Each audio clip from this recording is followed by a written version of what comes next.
Sean. think we're actually burying the lead. Hey, OC, how did you know that Parsons was going to be able to rush the passer as well as he did? You're the only person I've ever seen to ever say that Micah Parsons could be a put his hand down guy. So I need that question answered. The OC. And boss show me. We have OC in the building. Yes, sir. Let's get it in. Oh man, this is gonna be one of them shows. I promise you, one of those shows.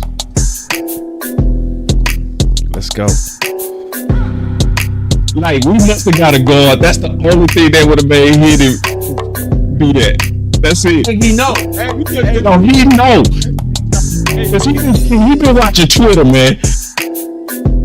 Yes, we also have Lou in the building. Yeah, let's go. Team Trenches, man. We still run the planet. We run the planet. Let's go. My reefer with Henny and Coke. Please don't be stingy, got plenty to smoke. Show up and act up and back to the crib. I do not stun, I just rap what I live. Seem like they doing the most for the clout. Did what I said so they know what I'm about. Show up and act up and back to the crib. I do not stun, I just rap what I live. Boss, show me. We might show you. We might show you the man himself, the father, the backstory. We gonna learn today. Let's go. We have Shot it. Fight for. See, that's how to go out. Don't go out, just sit back. Yeah. Oh, I'm gonna take Matthew Golden. Now, fight for. You wanted physical. You said you wanted physical. fight for it. Ooh, boy, that was the fight of the year, and that fight was for Booker. Let's go, man. We got the dad on the show. I'm so crunk. Let's go. Yeah, we get to talk ball today. So excited, man. Let's go. Oh my God. Somebody else said it is. It's Booker. Boss Cowboy Sports, where your voice matters. Yes, indeed. Yes, indeed. Today's stream is brought to you by Sleep Out. Go for a Hail Mary and sleeper picks and win up to 100 times your money. Use promo code BCS and Sleeper will 100% match your first deposit up to $100 instantly. Go ahead and kick us off, Lou. Man, we got a special one in the building, man. Y'all already know. We were fighting in these streets. Team Trenches is in the building. Let's go. Team Trenches is in the building. Let's go. Hey, man versus the world. You feel me? We got the one and only, the father of your rookie of the year, the Dallas Cowboys, man. We got Will Devon Booker in the building, man. Yes, sir. Thanks for having me, guys. Glad to be here. So I wanted to touch on your backstory. I was reading up on it. I was researching, and man, like I don't know what it is. We've been getting like a string of guys that just love football, and you and your love of football, your commitment from the beginning. It was a very interesting story. Could you walk us through that? Because like you once Tyler told you, I think you saw in an article that he wanted to do this football thing, you went to the full extreme with it. I was locked in, man. I was locked in from the beginning. He told me he wanted to play football. Started right away with flag football. Took that serious. Then from there, he went to tackle football. And I was at every practice. Didn't miss a practice. Wife had just had my younger son, Mason. He was probably about 6 or 7 months. So she would get off work, and I would drive to practice. My older daughter, would sit in the car with him while I was outside at practice. All the other parents were behind the fence. I grabbed my chair, went around the fence, right next to the coaches, because he was at an inner city league, and these guys talk rough to the kids. And, at that age, I didn't want him to be in a situation where he hated football based on what someone was saying to him. So I sat right there. Parents thought I was crazy, but I was locked in because I wanted to make sure that he was getting what he needed because I knew what he told me. So from the beginning, I was always locked in, man. Where did this come from? Because I saw in the article it came from your brother. Seeing how your brother made it, to the high and to the mountaintop. Like, if y'all didn't know, Williams' brother, he's a Super Bowl champion for the Steelers. Yeah. Yeah, he went to Michigan State University, and he ended up being on the practice squad with the Steelers when they won against the Seahawks. So after seeing all of that and understanding what it took, I felt in my mind I couldn't wait to have a son because my mind had the blueprint. I knew what it took, what you needed to do. Because I was saying to myself, my brother, he played football. He didn't start playing football until he got to his freshman year of high school because he was so big. He was so big he couldn't play Pop Warner. So in my mind, with Tyler, I said, you know what? How about we start with him having a trainer? I got him a trainer when he was 9 years old. Everybody around me thought I was crazy. A lot of my family members was calling my wife. Her family members, hey, is everything okay over there? Is he doing too much? Is he doing too much? And they didn't realize that it was Tyler that was saying, Dad, I want this. Like, I'd be in the bed, he'd be waking me up. Hey, Dad, let's go to the track. Let's go run. Let's go work out. This is at a young age. This is stuff that he wanted. So when I got beyond my expertise and understanding what to do, so let me get him with a trainer. And that's what I did. And from there, between the trainer and going to the football camp, so I would go to the camps and I would talk to the instructors or whoever was coaching Tyler and find out where his weaknesses were. We would take that information, bring it back to the trainer. Hey, man, we need to work on this, this, and this. So, and that's what we did, man. Y'all want to jump in? I can keep going. Y'all want me to? I had a question. Okay. But OC, you first. Yeah. No, man. I first of all, I commend the commitment because I've seen the commitment. And one thing I always want to ask you was, tell me about the transition from IMG and like how that happened, right? The whole IMG piece and you guys moving around. Like, what was the backdrop of that story? So, like I said, we're from Connecticut. So Tyler said he wanted to play Power 5 football. He wanted to go to Alabama or places like that. So I knew playing in Connecticut, there weren't many schools. So he ended up going to Bergen Catholic High School in New Jersey. So I moved down there with him to go to that school. And he ended up playing as a freshman. He played really well. And so he got an invite to this freshman All-American game down in Naples, Florida, the FBU freshman All-American game. So he went down there, and the D-line coach that was there was best friends with the defensive coordinator at IMG Academy. So he just happened to take a picture on Facebook with Tyler. The coordinator seen it, looked up Tyler's huddle film, and he called the next morning, hey, man, we like this Bergen kid. So they invited us down there, man, and they talked with us and everything. And I told him, I said, listen, y'all done brought us down here, haven't talked money, haven't let us know what was going to happen. I didn't know what was going on because we love it down here. We want him going back to Jersey. If they would have found out, it would have been hell for him trying to go back to that school. But anyway, that was how he ended up going to IMG Academy. Right? So he finished, after he was done with the season at Bergen. We left there in March, and he finished the year in April as a freshman down there at IMG Academy. It's awesome, man. It's dope. And that's what, something that people really miss in translation. And I never want this to be skated over. When kids have success, it's the parents' commitment because the parents sacrifice. The parents give up everything. The parents are pushing for that dream. You know what I mean? They're pushing for that dream of their kid. And so I just commend you for everything that you're doing. Thank you so much. Boys, man. It's phenomenal to watch, and it's a part of my story too. So it's great. Go ahead, boss. Yeah, just real quick. I wanted to kind of highlight what you just said. Just listening to him on draft day. Son, you know what it is, man. From the beginning, when you were 5, you told me, gotcha. Flag, you want to go to the NFL. So listen, man. I did Tyler knew what was necessary for us to get.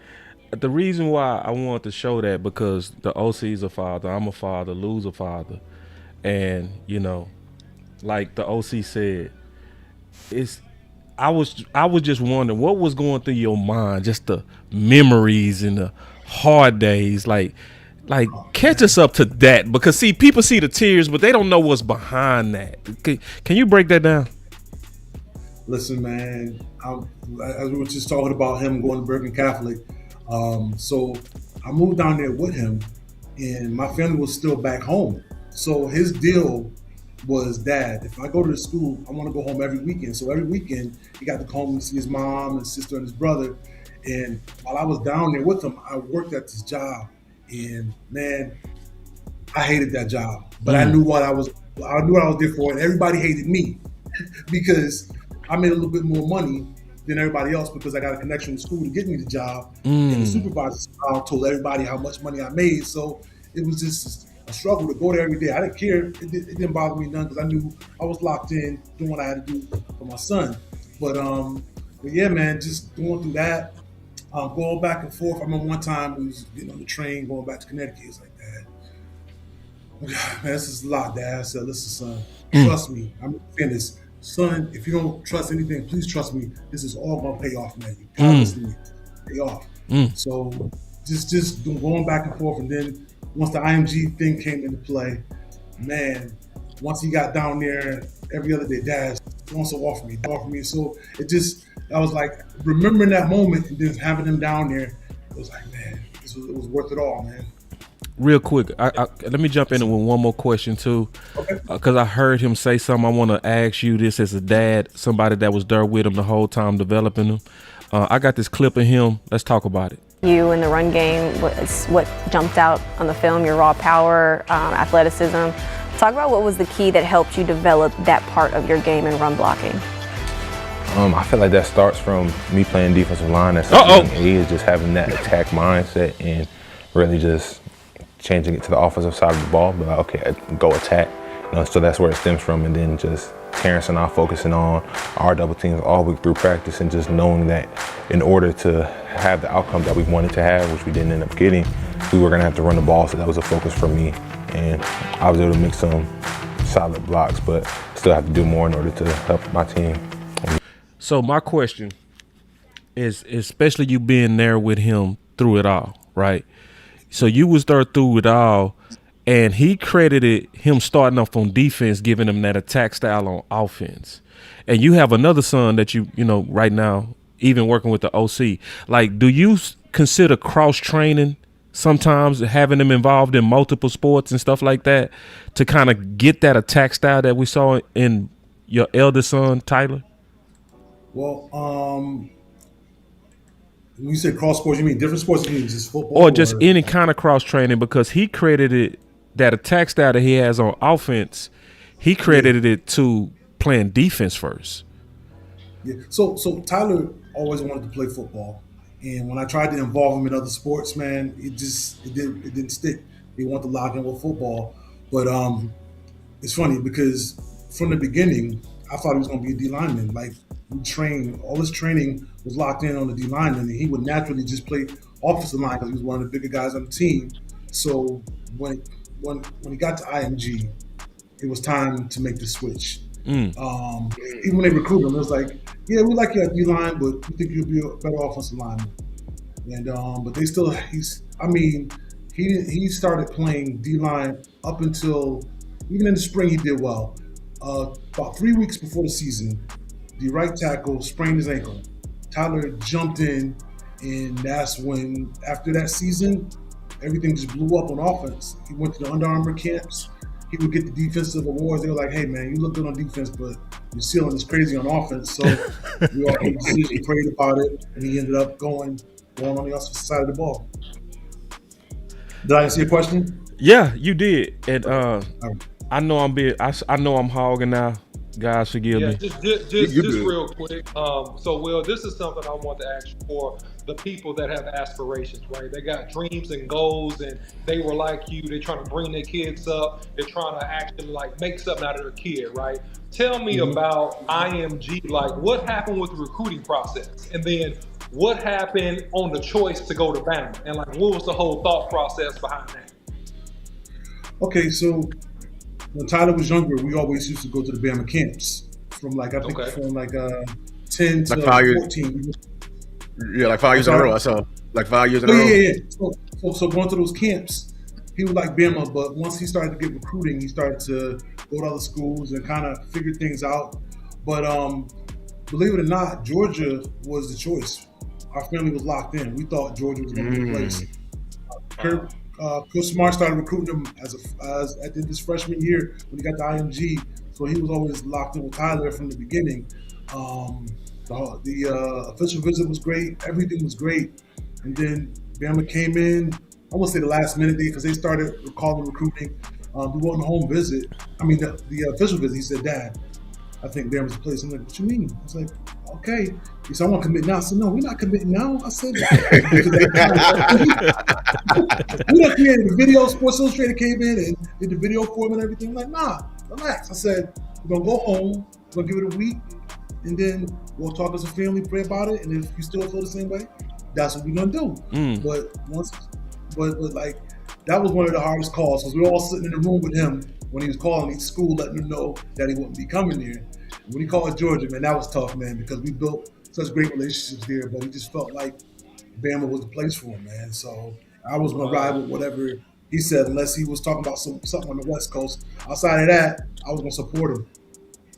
That's awesome. That's all. And I got a quick follow up. Then I'm gonna kick it to you, Lou. So at what point, right? You sitting there as his dad, you evaluating him, you watching him play. You know, he's starting at Bama, right? At what point in your mind mentally were you looking at your son play and you like, he fits to make it?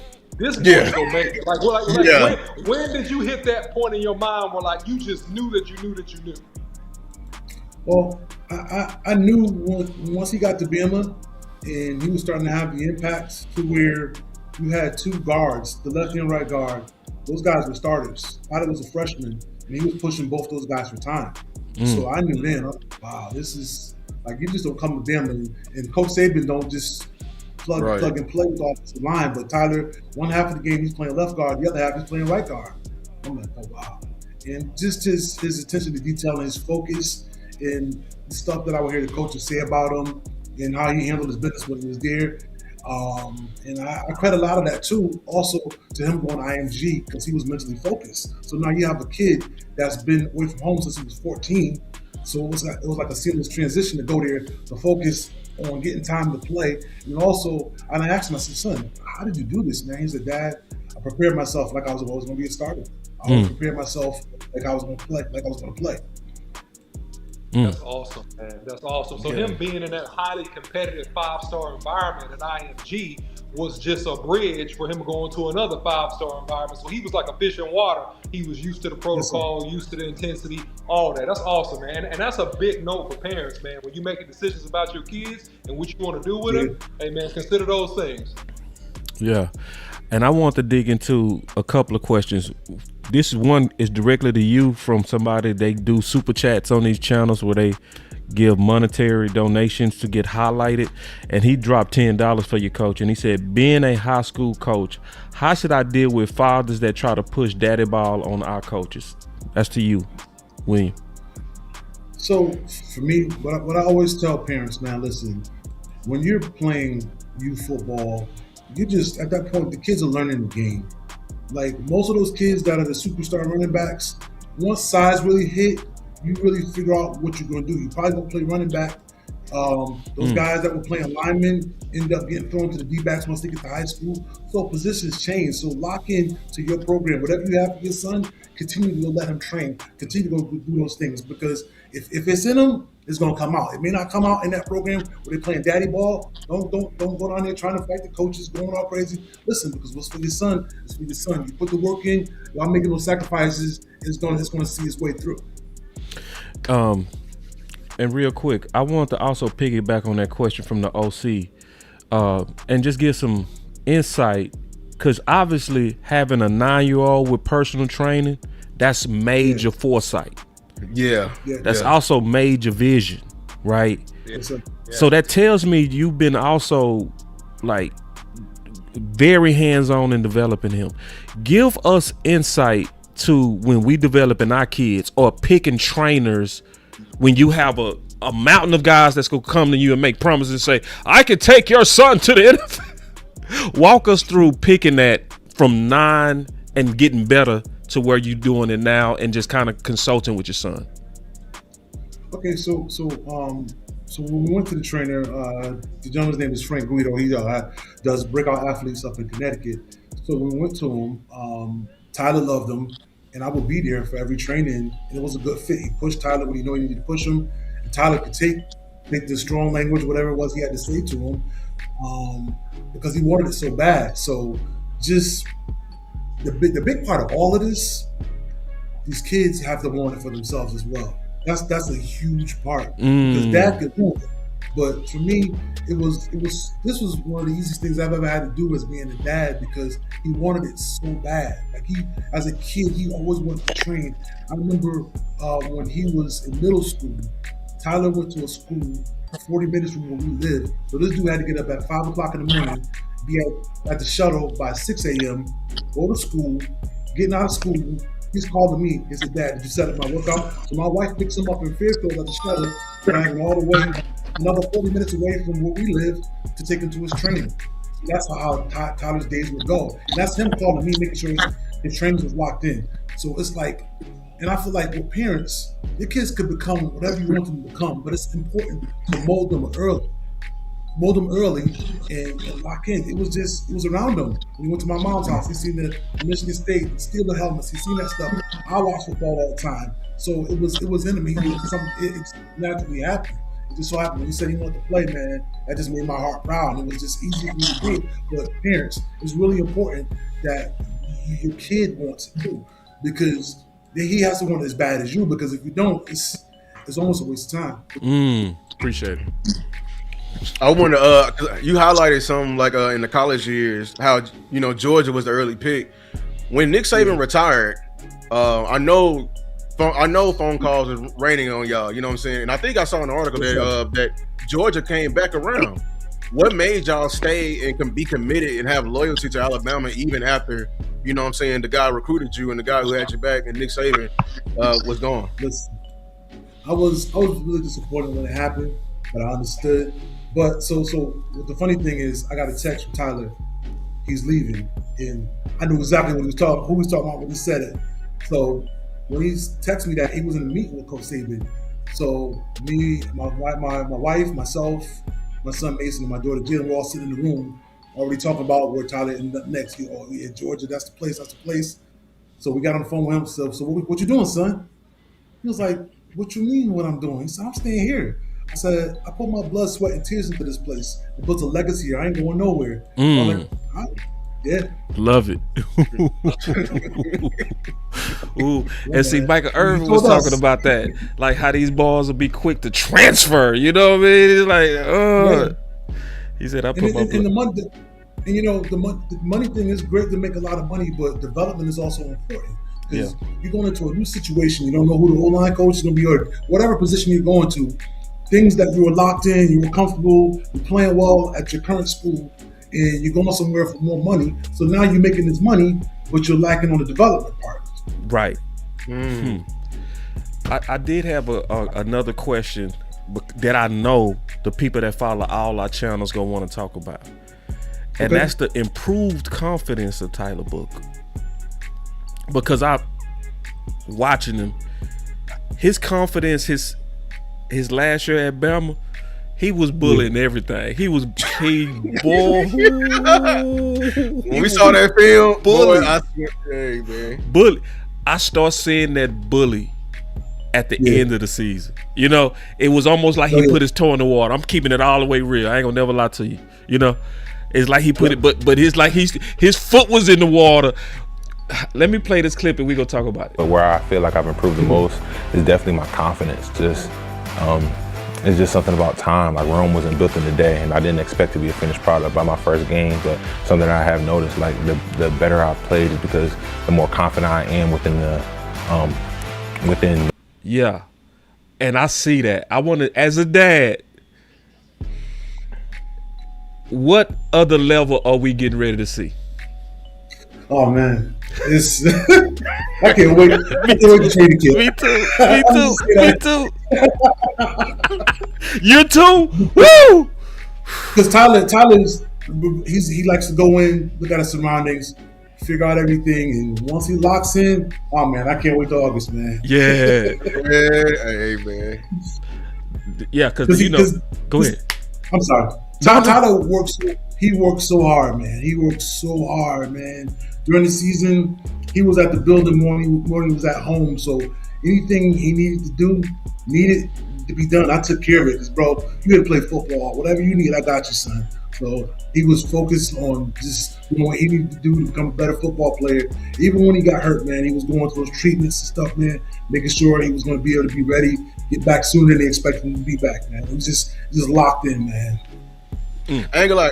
You saying this, we learned all these niggas about Booker. When he got hurt in that game, it was broke, and he played on it. That was crazy. He didn't feel it until that's what they said. That was crazy. He didn't feel it until the adrenaline came down. I was at his house the night he came home from the game. He walked in that night, and the next morning he was limping. I'm like, dude, what happened? I got nervous. I'm like, what happened? He's like, yeah, I think I did something during the game, but I finished the game. I was like, you finished the game? Because I know you ended up finishing the game, but had no idea that it was the extent to what it was. And then once he went to the building, he called us, told us what happened. And then everybody else found out by way of media. Yeah. So now I have to do this. William, this has nothing to do with you. It's not your fault, but we do got to spike the football. I ain't gonna lie. Give us a moment we got to spike the football. Yeah. Yes, we do. A lot of people don't recognize this. Yes, we do. Because good, Will. You gonna like this? Because I'm gonna be honest. Like, we talked about it before we went live. It was a lot of people that was at first. It grew. Your son grew over time.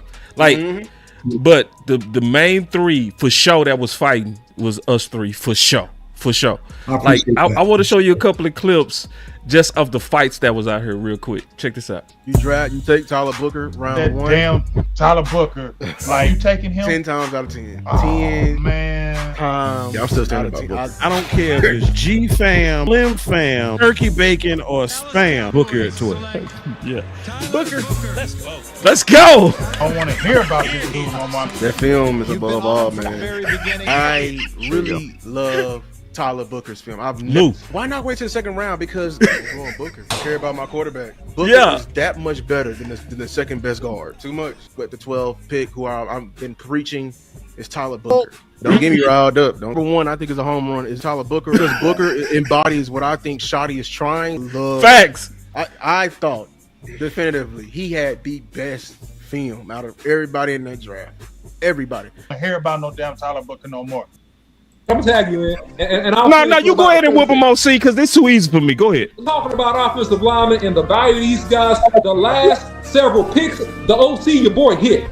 I told you about Michael Parsons. I hit. I told you the whole world was getting pissed off about Tyler Smith. I said he gonna be a dog. I hit. So I'm telling you, when I'm talking to you and telling you something good, just listen to me. I'm telling you gotta agree with me. Take the cooking. Just slow down and take a good listen. Yeah, we was fighting out here. We was fighting out here. Appreciate that. I'm talking about down to the pick. Now, this is where we got to spike the football. Now, it was a lot of sneak dissing before the pick. He ain't Zach Martin. Don't y'all ever equate him to listen. They just trying to get your subscription. Then all of a sudden this happened. I want to get your thoughts on this. Well, can you address? I mean, you look for, when you go in there, you look for starter type players, and he's a starting type guard. And the other thing that's interesting, Coach mentioned Zach. Well, I went back and looked at him, starting Steven. Our grades are very similar to what we had to Zach, and then some of the character traits. There's a lot of things that are very similar. He's his own individual, but he's a grown ass man like Zach is, and so you put someone in there that makes us a stronger, more physical team. And remember what they said? They said Zach Martin. Yeah, Zach Martin. Zach Martin. Yes, sir, man. Yeah. So what's your thoughts on the doubt that happens usually at offensive linemen, and also just the doubt that was surrounding your son, and how did y'all address that? So all that stuff, I didn't see a lot of that stuff. The one that stuck out more than anything is Big James. I'm gonna find out what Big James is. But besides that,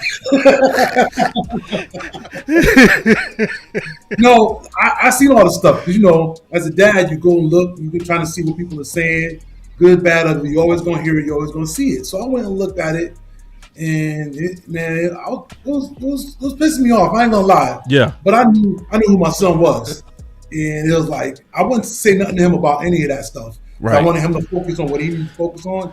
But I would talk to my youngest son about me and him. I have a lot of talks. I'm like, Tyler gonna prove all these people wrong, man. You watch. Yep. You watch. I knew my son. He went and did it at IMG. He went and did it at Alabama. And he was gonna do it when he got here.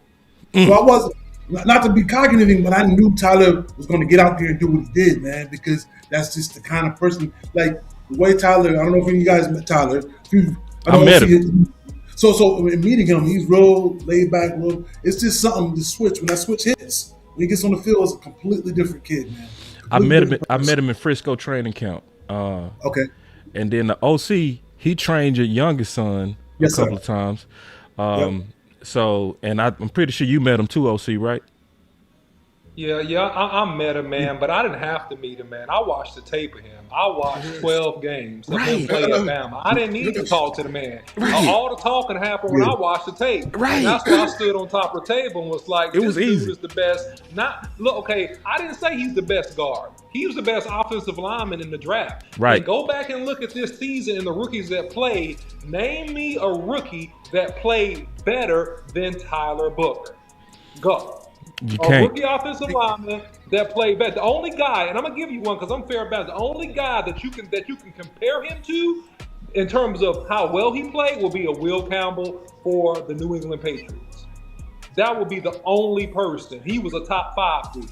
Right, that would be, but in terms of his excellence and what he brought to the table and physicality, and a guy that was being pro-ready from day one, it was him. And this is the thing that got me, y'all. I'm gonna tell y'all, this is the thing that got me. And me and you talked about this before he got drafted, Boss Cowboy. When he got on the interview and he said, "My goal is to make you quit football." Yep. I said, yeah. I said, yeah, he crazy. Yeah, he got, and that's what it is. That's the mentality. That's that it factor. And when you got that it factor, man, and then you got the talent, man, then hey, the rest is just what it is. But OC, like when he got after he got drafted and Cowboy Nation started, everybody, that's when everybody jumped on the train. He been saying that though. I didn't need to hear him say that. Yeah, because he played like that. He played like that. Right. Yeah. He was killing folks on the film. Like for real. Remember, he wasn't athletic. Remember, they care about that 40. We spiking the football, right, boss? Spike it. Yeah. When have we ever cared about a damn lineman 40? Oh, never. I'm just saying, Never. I don't even know why you Watch the watching film. You want to see somebody unathletic? You see him in pass pro, the way they moving like that. You want to see him like that? See how he pulling in different techniques. We had people telling me they was pulling all the excuses out there behind to not take him. And you saw what he did this year. You see? You got the tweet? He all rookie. Yeah.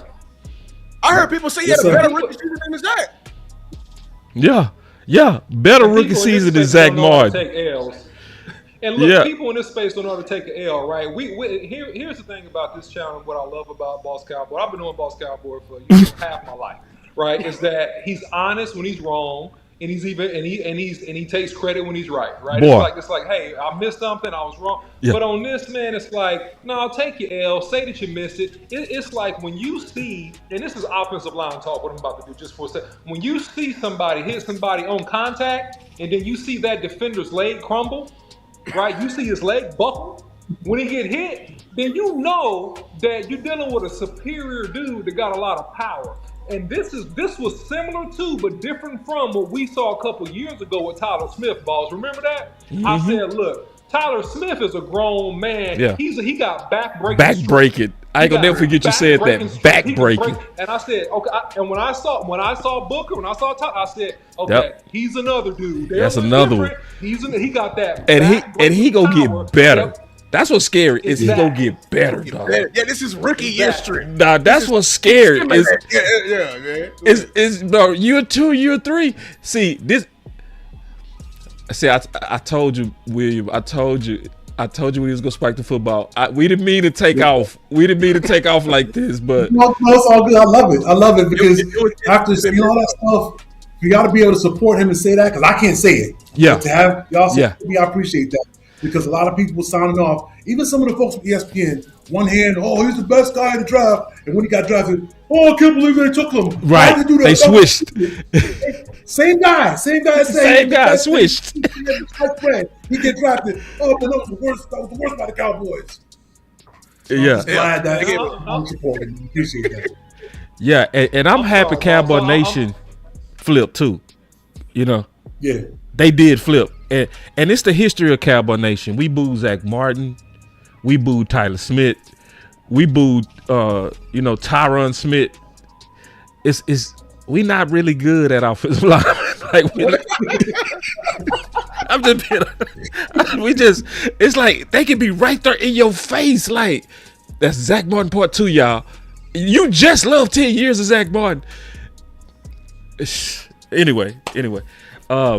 I did want to do one more thing too.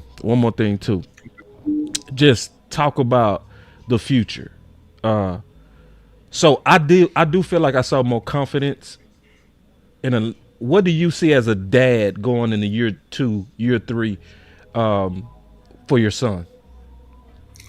Well, I see, knowing my son, he's going to take on a leadership role. I believe he will, because that's just what he naturally does. Yeah. So that I'm really excited about that, because I see how he played that role at Bama, and it wasn't about telling people what to do. It was about bringing guys together. That's really important.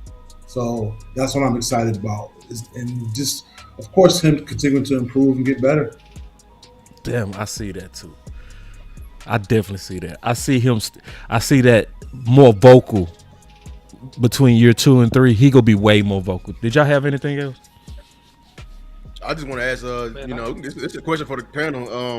To be fair, what is one thing that you feel like, from a football aspect, it's purely a football question, what he needs to work on to improve on? Because even though like he had a great year, there are some things he got to work on. I'm gonna step out there first. I want him to be as violent as what I saw in college. I felt like he was putting his toe in the water, and then that violence started to really kick in them last 3 games. That's what I start seeing. Like the first to fight, the first to scrap, the first to say, "Get off my quarterback."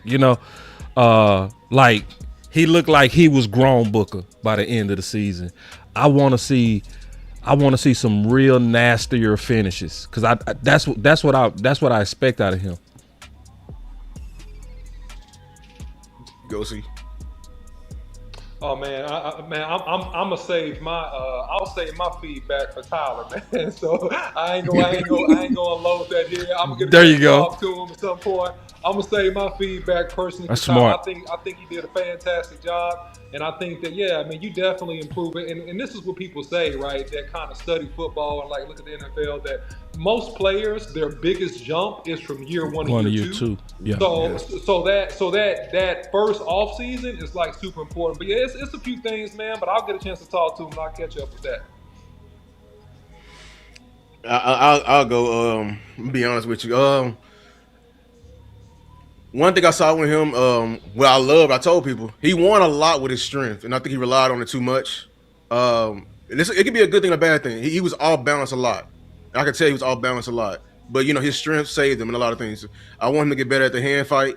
I want him to get better in combos and the run game. It was times he got over his heels. Just working with BB, the cohesion, the whole O-line, the cohesion been messed up for years. It's like, 'cause we've been having injuries all throughout that O-line. So I feel like he can get better at that as well. And that's a fair question. Now, Mr. William, what we do on this channel is we have something called the final word. So we're not gonna keep you all day. We gonna give our final thoughts on this. Before I do, I want to spike the football one more time. I got one more spike. I'm sorry. We gotta spike it. I'm sorry. All right. Tyler Book. Boom. We was doing a show called Boom or Bust, and we was predicting before the pick whether they was gonna be a boom or bust. That's why everybody said boom. Boom, boom, boom. Y'all better not let him go to Philly. Y'all ain't gonna ever hit it into me. Swear to God. If he go to Philly, bro, and be an all-pro, y'all ain't gonna never hit an end of me. Boy, I cry, boy. I will cry. I will legit cry. I will cry. Boss, he's so good though. It ain't just got to be Philly. He gonna Yeah. win, man. He gonna be all pro. I think he gonna be an all pro. Yes, I'm serious. Yep. And when he an all pro, I'm taking notes on all these boys out here talking that big shit, bro. I'm gonna be like, yo. And see, I said that because we was out here fighting. It was real dirty, ugly in the streets over this. Like everybody nice now, but it wasn't nice then. Yeah. Oh, see all that I hate offensive line. I'm be like, say, dog, you just keep talking. You keep talking, bro. Cause see, this is what I know from doing content. Your takes catch up. Your lazy ass takes, they catch up. People remember them. Yeah. And see, and they'll throw it back in your face. Yeah, people was mad at me. Damn, that boy say gold jacket. Gold jacket. I know Buddha be watching, man. I know, but that boy say, hey, Buddha. Hey, I said love at first sight, bro. If he a gold jacket, now for the Cowboys, y'all ain't gonna never hear the end of me. Look at it. That boy say Campbell Soup commercial.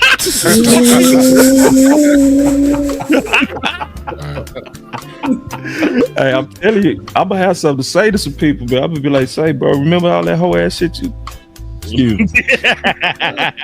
I'm gonna have something to say, boy. I'm gonna say, bro. See, when I was trying to say what's best for my goddamn team, forgive me for using the Lord's name in vain. Yeah. These takes don't catch up. I heard that. These bad takes catch up, and I'm gonna just let it too. I'm gonna just sit back and just let that shit. I'm just okay. All right. You want your balls? You gotta pay the price. Yeah, I had to play that. Because this is the day it catch up. And this is what I'm going to say about it catching up. Some things are meant. Some things are just meant. I don't believe in coincidences. I don't. I don't believe just how all of this stuff happened. The three people that was fighting tooth and nail for your son, right? That some kind of way, through some kind of way, your son William ended up working with the OC organically. Just how does that happen?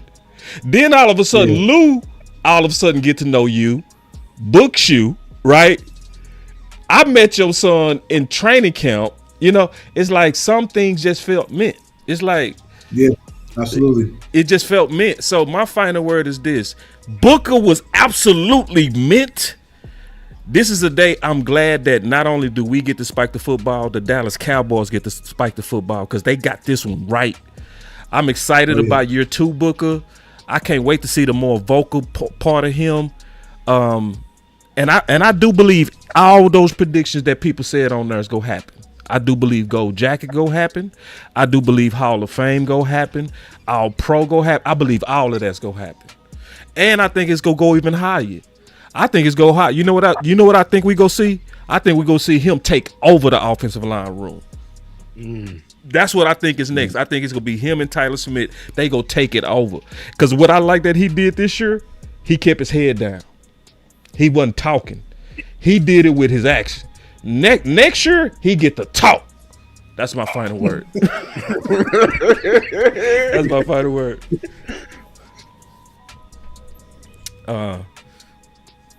It's between you and the OC. Who will be the I'll go next, man. Look, I think that the sky's the limit, man, for T-Book, man. He can be as good as he wants to be. And I'm excited about the offensive scheme and set. And I said this before, what Schottenheimer does, it just blends well with Booker's gifts and his skill set. He can play in any offense, man, but he's that great. But this is home for his skill set and what they like to do in terms of run concept-wise. And it's just really, man, how high you want to take it, man, where you want to go. So I'm excited to see his growth. I'm excited to see the cohesion of the interior 3 or 2 at this point. We don't know if Tyler Smith is going to stay at guard or tackle at this point, in my opinion. That's a whole other show. But I think that those guys are great interior 3, man. You build around that, man, and you just dominate the NFC East, man. So I think, man, the sky's the limit and excited. Yeah, my final words is, man, I'm thankful that we was able to draft Tyler Booker, another great Cowboys offensive lineman, another one going up there with the great Larry Allen, great Zach Martin, great Tyron Smith. This is just year one. I know the sky's the limit. No, sitting down with his dad has been a blessing. We got to know and read between the lines of his story, and now I know his makeup, and his mindset. Now I know all these things we saying. It's a matter of time. It's not a matter of how. It's a matter of when. Right. You know what I'm saying? And hopefully anybody, let this be an inspiration. Let this story be an inspiration. If you got somebody in there, like the way this man, we talk about faith work. Faith without works is dead. This man was working all day and night for that. You know what I'm saying? They had a dream and they set out to it. And it takes sometimes it takes radical dreaming. Getting your son a trainer at 9-year-old, that's radical dreaming. That's radical. You know what I'm saying? Sending him off to school at IMG Academy that's in Florida. That's radical dreaming. He ain't been home realistically since middle school. That's radical dreaming. Right. You know what I'm saying? Well you know what I'm saying? You know what I'm saying? So well said. Hey, it's crazy how it all lines up, man. Like, this is a great story. I appreciate y'all for having you coming on here. Appreciate Boss for having this. Appreciate OC for training him. Football is a beautiful game, ain't it? Man, it's a beautiful game. Ask your brother. Ask your brother, because you say he played in I think 06 right? I think I looked him up. When he won the Super Bowl, I think he wasn't on the Steelers anymore. But the very next year, one of my favorite O-line coaches of all time came as an undrafted free agent for the Steelers. Played the same position. I wonder if you know him. His name is Darnell Stapleton. He's an assistant coach for the Commanders right now. Assistant O-line coach. Just ask him about him. Okay, we'll do. But if I could say one thing and I'll be done. So I also wanted to give a shout out to my wife, my son Mason, and my daughter Jalen, because they also sacrificed as well. Yeah. Because we were going to those camps, we weren't going on vacations. They were on the sidelines in that heat, watching the camps, making those sacrifices as well. So, and I couldn't do all this without my wife, because she was the one, like for a mother to say, okay, you can let's do this. We support our son's dream. So shout out to her too, and all the rest of my family, because we couldn't have done it without them as well. Fantastic. The unit. Yes, sir. Yeah. And what a way to finish, man. And families, it's always better when we work together. Oh, yeah, for sure. Thank you, sir. To the next time. Thank you for having me. Yeah, and we gonna do this again. We got to do this again, Like I said before, none of this stuff is by accident. Everybody, make sure y'all do us a favor. Hit that like and subscribe on all the channels. This was very special. I felt like this was due. I think it was just right for us to be able to talk to Booker's dad. It just felt so right for it to come full circle. So hit that like and subscribe on all the channels. Again, to the next live, or to the next video, we out. It's about Show Me with Lou Takes.